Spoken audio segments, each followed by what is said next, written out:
Good morning, Your Honor. Congresswoman Jervil Jinky Beatrix Luistro, appealing for the prosecution, Your Honor. We are ready. Representative Jose Manuel I. Diokno, also for the prosecution. May I respectfully inform the Honorable Court through the Honorable Clerk of Court that one of our members of our prosecution panel, Representative Kaka Baghao, cannot attend the pre-trial conference this morning because her father passed away on June 15, 2026, and she's presently at the wake of her father in Las Piñas. Your Honor. Good morning, Your Honor. This is Laila De Lima, Representative Laila De Lima, prosecution.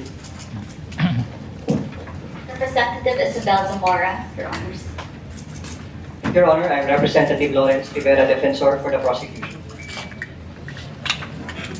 Your Honor, Representative Jonathan Keith Torres. Your Honor, Representative Ramon Rodrigo Gutierrez for the prosecution.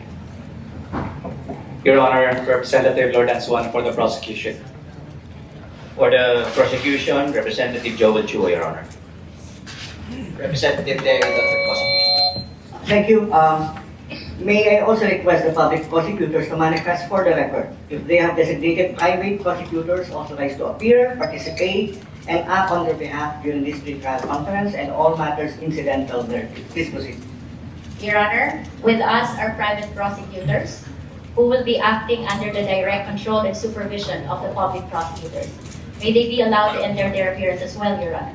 Yes, please. The private prosecutors may enter the appearances for the record. Good morning, Your Honors. Attorney Lorna Patao Kapunan as private prosecutor under the control and supervision of the public prosecutors. Good morning, Your Honor. Respectfully appearing as private prosecutor under direct control and supervision of the public prosecutors, I'm Attorney Marford P. Fua of Becca Barno. Good morning, Your Honors. I am Erwin G. Mati, respectfully appearing as private prosecutor. Good morning, Your Honors. With respect, James Brian Ibrahim Ali of Mega Parlo, appearing as private prosecutor. Good morning, Your Honor. I am Attorney Armando Virgil D. Ligutan of the Sapayan Lim Alvarez Ligutan Law Offices sa Legal Law, appearing as private prosecutors under the direct control and supervision of our honorable prosecutors. Thank you. Duly noted for the record. Now may I ask the respondent and or her counsel to enter the appearances for the record. Good morning, Your Honor. I am Sheila C. Siso, respectfully appealing for the Vice President, Sarah Zimmerman, Lieutenant. Good morning, Your Honor. Christine R. Ferrer for the Vice President. Good morning, Your Honor. Carlo P. Narvasa, respectfully appearing for the respondent. Good morning, Your Honor. Michael Wesley P. Boa, respectfully appearing to the Vice President. Good morning, Your Honor. Mark Stephen Juan for the Vice President. Good morning, Your Honor. I am Ravi D. Budota, respectfully appealing for the respondent. Good morning, Your Honor. Roberto Nervasa Batumbacan for the Vice President. Good morning, Your Honor. Justin Nicole B. Goulart for the Vice President. Good morning, Your Honor. I am David Renal Andrade, the seventh for the Respondent Vice President. Good morning, Your Honor. Lyndon Miguel Pacuel for the Vice President. Good morning, Your Honor. Carol Grace G. Orasio for the Vice President. Good morning, Your Honor. Curly Jurado for the Vice President. Good morning, Your Honor. Francesca Marie Flores for the Vice President. Alright, mag-reaction tayo dito mga kababayan sa paghaharap ngayon ng mga abogado ni VP Sara Duterte at ng mga taga-House Prosecution Panel kasama yung kanilang mga private prosecutor na kinuha dito sa ginagawang pre-trial conference sa impeachment laban kay VP Sara Duterte na nagsimula nga kaninang alas 9 ng umaga mga kababayan at pinag-uusapan nila dito yung magiging flow ng impeachment trial ni VP Sara Duterte kasama na dito yung or para ma-ensure yung smooth impeachment trial. So kasama dito or kabilang sa mga pinag-usapan nila yung stipulation of facts and simplification of issues, marking of documentary or real evidence and waiver of objection or admissions on evidence.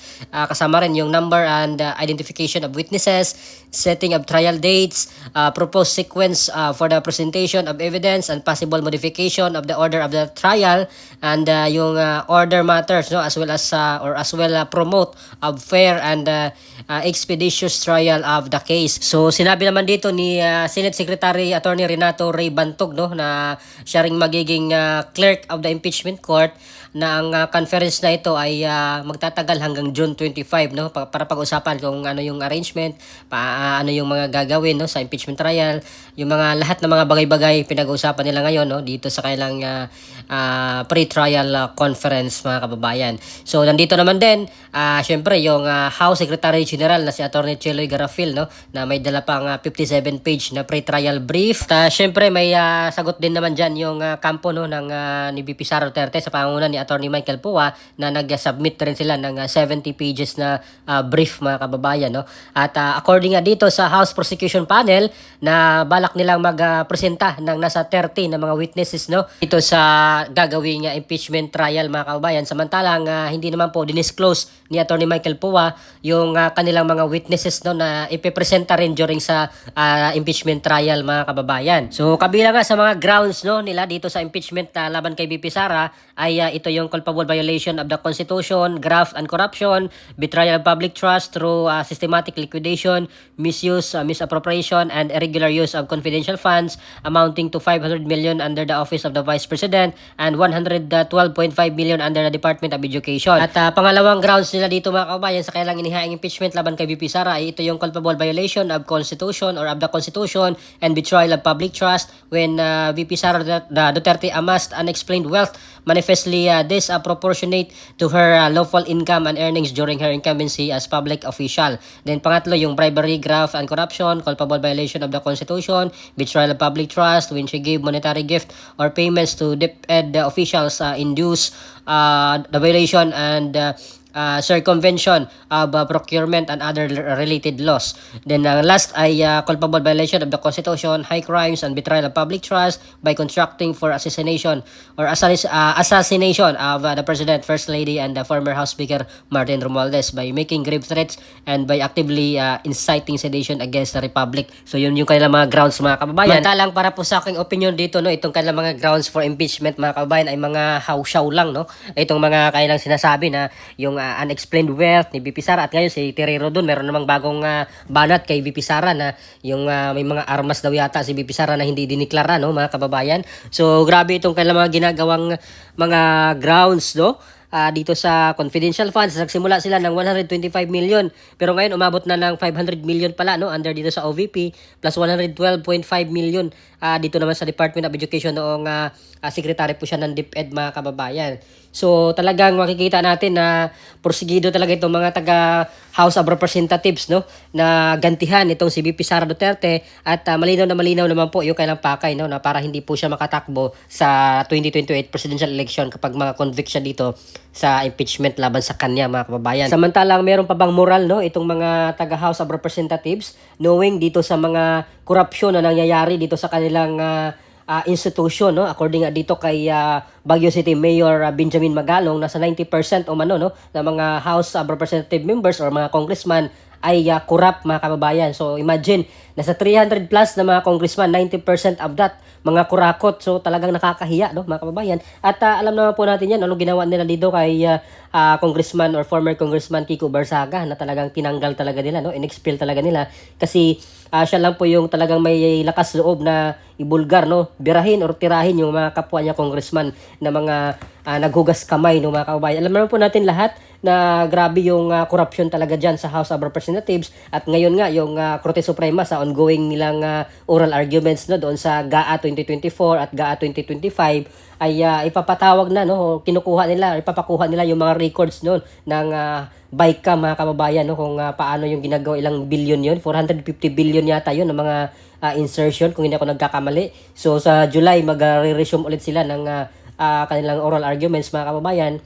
At medyo palapit na tayo doon sa exciting part, no, na mabulgar po itong mga ginagawang kalokohan ng mga congressman at dito po sa Senado, no, kasi dalawa naman silang gumagawa dito ng budget. Ito yung GAA, mga kababayan, or General Appropriation Act, no. At sana ay lumabas ang katotohanan at mapanagot talaga natin yung mga involved dito, no, sa pag-i-insert ng mga billion-billion at eventually ay nilagay sa maleta at dineliver doon sa mga personalidad na malaking opisyal ng ating gobyerno mga kababayan. So kawawa po talaga tayo na mga ordinaryong Pilipino na pinagnakawan ng mga nakabarong mga kababayan, no. Samantalang napansin ko dito mga kababayan, no, na sa grupo ng defense team ni VP Sara Duterte ay hindi po dumalo dito sa pre-trial conference, no, sila Attorney Philip Sigrid Forton at si Attorney Gregorio Narvasa II, no, mga kababayan. Yung nakita natin dito sila Attorney Sheila Season lang at si Attorney Michael Pua bilang leader, no, dito sa kailang appearance ngayon dito sa ginagawang pre-trial conference. Yung mga abogado na kasama nila ay mga bata pa, no, mga kababayan, mga bagitong mga abogado itong mga kasama ngayon nila dito sa pag-appear dito sa impeachment or pre-impeachment trial conference. At sa kabilang side naman or sa kabilang banda yung sa House Prosecution Panel, pinangunahan naman ni Congresswoman Jinky Luistro, no. Ayan sila Laila de Lima, si Chel Jokno at yung mga iba pang congressman na mga abogado, no, sila Kit Flores, si Gutierrez, si Terry Redon, si Lawrence Defensor at meron din silang hinire na mga private prosecutor mga kababayan kagaya po nila Lorna Kapunan, sila Ligutan, no, mga kababayan. So abangan natin dito kasi hanggang 25 pa pala ito yung kailang pre-trial conference at sa July yata mag-umpisa na mga kababayan yung mismong impeachment trial, no, dito sa impeachment laban kay VP Sara Duterte mga kababayan. So ano pong masasabi nyo dito sa pagharap-harap ngayon ng mga abogado ni VP Sara Duterte at dito sa taga House of Representatives, no, sa House Prosecution Panel kasama yung kanilang hinire na mga private prosecutors para pag-usapan yung magiging flow para maging smooth, no, yung impeachment proceedings, no, dito kay VP Sara Duterte. So please comment down below. Maraming salamat. God bless po sa ating lahat.